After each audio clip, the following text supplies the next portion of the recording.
สำบายดีพ่อแม่พี่น้องมื้อนี้สาวดาวมาหาหน่อไม้ไหลเด้อมีแต่แหน่งามๆอ่อนๆมาฮักหน่อไม้ไหลน้ำสะดาวเด้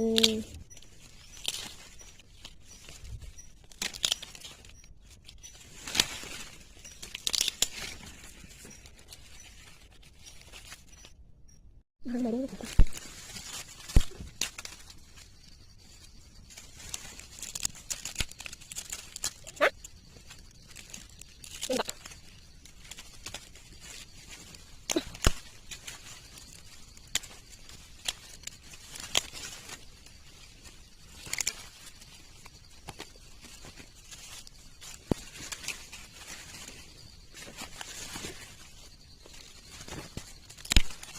พี่แหน่งเนาะ